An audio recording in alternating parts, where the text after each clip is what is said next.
জেলা প্রশাসক ও উপজেলা নির্বাহী অফিসারের কার্যালয়ে কর্মচারী নিয়োগ বিধিমালা 2020 এর আলোকে জেলা প্রশাসক কার্যালয় রংপুর এর সাধারণ প্রশাসনের অধীনস্থ অফিস-সমূহে নিম্নবর্ণিত শূন্য পদ সমস্থায়ী ভিত্তিতে নিয়োগের মাধ্যমে পূরণের নিমিত্তে রংপুর জেলার স্থায়ী বাসিন্দাদের নিকট হতে নিম্নবর্ণিত শর্তে জনপ্রশাসন মন্ত্রণালয় কর্তৃক প্রবর্তিত চাকরির আবেদনের মডেল ফরম নির্ধারিত ফরমে dc.rongpur.teletalk.com.bd এ অনলাইনে দরখাস্ত আহ্বান করা যাচ্ছে।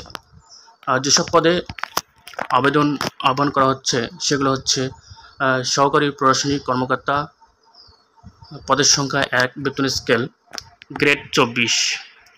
শিক্ষাগত যোগ্যতা কোনো স্বীকৃত বিশ্ববিদ্যালয় হতে স্নাতক বা সমমানের ডিগ্রি হতে হবে। কম্পিউটার অবশ্যই জানা থাকতে হবে। 2 নম্বর হচ্ছে হিসাব সহকারী, পদের সংখ্যা 2, গ্রেড 16। এর শিক্ষাগত যোগ্যতা হচ্ছে কোনো স্বীকৃত শিক্ষাবোর্ড হতে উচ্চ মাধ্যমিক সার্টিফিকেট বা সমান পরীক্ষায়, এখানেও কম্পিউটার চালানো পারদর্শী হতে হবে। 3 নম্বরের সার্টিফিকেট সহকারী, পদের সংখ্যা 1টি, গ্রেড 16। কোনো স্বীকৃত শিক্ষাবোর্ড হতে উচ্চ মাধ্যমিক সার্টিফিকেট বা সমান পরীক্ষা উত্তীর্ণ, পাশাপাশি কম্পিউটার চালানোর অভিজ্ঞতা থাকতে হবে। শর্তাবলী: প্রার্থীকে অবশ্যই বাংলাদেশের নাগরিক এবং রংপুর জেলার স্থায়ী বাসিন্দা হতে হবে। একজন প্রার্থী একটি বেশি পদে আবেদন করতে পারবেন না। 1 নং পদের প্রার্থীদের ক্ষেত্রে শর্ট হ্যান্ড ও কম্পিউটারের নির্ধারিত গতি এবং 2 ও 3 নং পদের প্রার্থীদের ক্ষেত্রে কম্পিউটার টাইপের নির্ধারিত গতি থাকতে হবে। অনলাইনে আবেদনপত্র পূরণের সংক্রান্ত নিয়মাবলী ও শর্তাবলী: আগ্রহী প্রার্থীগণ dc.rongpur.teletalk.com.bd এই ওয়েবসাইটে প্রবেশ করে আবেদন শুরু হয়েছে এবং শেষ হবে 8/5 বিকাল 5টা পর্যন্ত।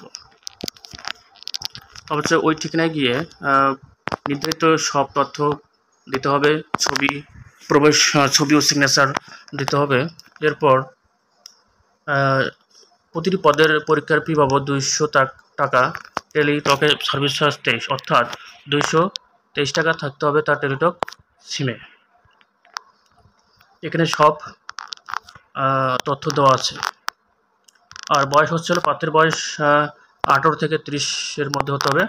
আর মুক্তিযোদ্ধার ক্ষেত্রে বা অন্যান্য কোটার ক্ষেত্রে 32 বয়স পর্যন্ত প্রযোজ্য। ধন্যবাদ।